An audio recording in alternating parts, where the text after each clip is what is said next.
अच्छा, इसमें जब हम आरंभ होती है कथा तो महाराजा शांतनु से आरंभ होती है, और महाराजा शांतनु जो है वो स्वयं में जो उनका चित्रण है, जैसे आपने कहा कि भाई अगर विक्टर्स के हिसाब से लिखी गई होती तो ये जो इन लोगों के जो कमजोरियां बताई गई हैं, जो दुर्बलताएं बताई गई हैं, इसको बताने की कोई आवश्यकता नहीं थी, सबका महिमा मंडन हो सकता था।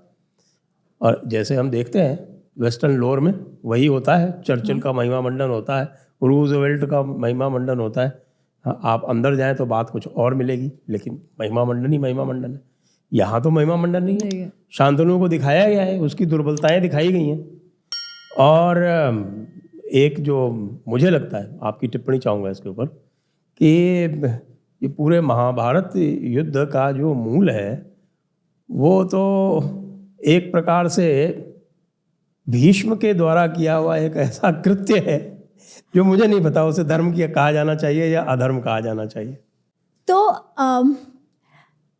ये एक परिप्रेक्ष्य है, और ऑफ कोर्स अगर भीष्म वो प्रतिज्ञा नहीं लेते तो महाभारत होने की कोई कारण ही नहीं था। इनफैक्ट केवल उस समय नहीं, उसके बाद भी तो अवसर आता है जब विचित्रवीर्य का देहांत हो जाता है और सत्यवती स्वयं कहते हैं कि आप अंबिका और अंबालिका के साथ आप विवाह कर लीजिए, क्योंकि ये परिस्थिति तो नॉर्मल परिस्थिति नहीं है ना। ये इस समय तो आपको कर लेना चाहिए विवाह, क्योंकि अब तो कोई जो सिंहासन पे बैठने वाला ही नहीं बचा, ना ही कोई पुत्र है। तो वो कहती है कि आप इनसे विवाह कर लो, इनसे बच्चे भी आप पैदा करो और आप स्वयं राजा भी बनो।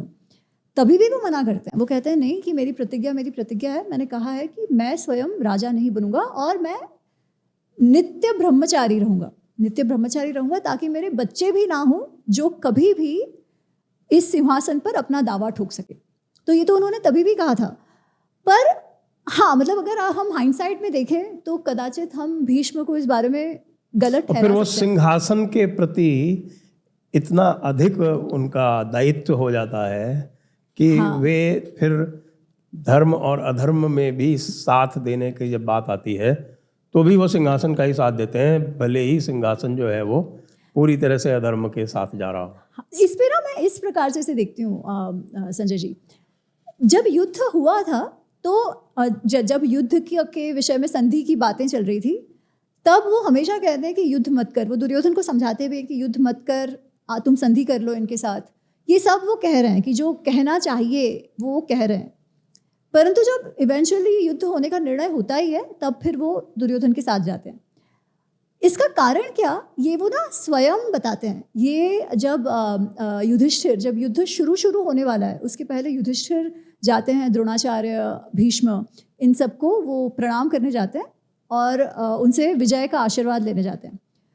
तो भीष्म उनको विजय का आशीर्वाद देते हैं और वो कहते हैं कि और तुम मुझसे जो भी चाहो तुम मांग लो, मैं तुम्हारी ओर से लड़ नहीं सकता, बट बाकी मुझसे जो भी होगा वो मैं तुम्हारे लिए करूँगा। और वो कहते हैं इसका कारण ये है कि जो मनुष्य है ना वो अर्थ का दास होता है।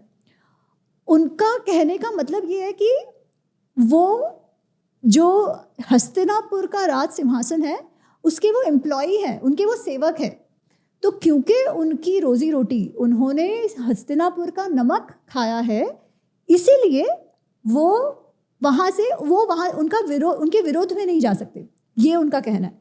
अब वो वैसे देखा जाए तो पूर्णतः गलत है ऐसा भी नहीं है, गलत अलग दृष्टि से है, उस पर भी मैं बात करूंगी। बट वैसे देखा जाए तो वो पूर्णतः, अगर कोई अपने आप को कोई राष्ट्र का सेवक मानता हो तो ये पूर्णतः गलत नहीं है। जैसे हम देखें तो अगर भारत और किसी और राष्ट्र का अगर युद्ध हो रहा हो तो हमारे जो सेनापति हैं, जो सेना के लीडर हैं, वो अग्री करे या ना अग्री करे, हम तो यही चाहेंगे ना कि वो हमारी ओर से ही लड़े, है ना।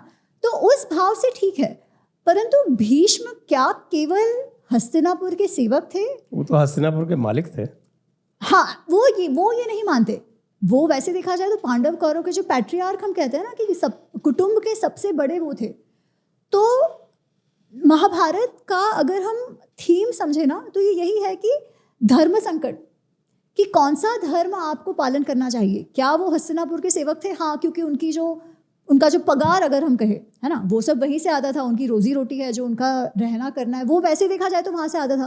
पर वो कुटुंब के सबसे बड़े भी थे, तो उस नाते भी उनका एक धर्म था, है ना। तो किस समय कौन से धर्म का आप पालन करो, वही एग्जैक्टली जो अर्जुन का प्रश्न है कि भाई मैं कुटुंब धर्म का पालन करूं या क्षत्रिय धर्म का पालन करूं। जो धृतराष्ट्र का प्रश्न है, धृतराष्ट्र को पता तो था ना कि वो कर रहे हैं वो गलत है, ये तो नहीं था कि वो नासमझी में कर रहे थे, नहीं, उनको पूर्णतः पता था कि वो गलत कर रहे हैं, पर उनको यह है कि मेरे पुत्र के प्रति मेरा धर्म निभाऊं या मैं राजधर्म निभाऊं। तो ये धर्म संकट सबको आया हुआ है, केवल दुर्योधन को नहीं आया। मैं कहती हूँ कि जिसे धर्म ही ना हो तो धर्म संकट के वो दुर्योधन को तो उसने तो कह ही दिया था ना, हाँ। जानामि धर्मम न च मे प्रवृत्ति। वैसे इंटरेस्टिंगली संजय जी, ये जो श्लोक है वो महाभारत में नहीं आता, पांडव गीता कुछ उसमें आता है। हाँ, बट हाँ वो सही है, वो उस पर सूट करता है, बिल्कुल सूट करता है उसको। तो मैं भीष्म का ये एंगल से देखती हूँ कि वो संकट था, और वो संकट में जब निर्णय लेने की बात आई तो उन्होंने सेवक धर्म को ज़्यादा प्रायोरिटी दी।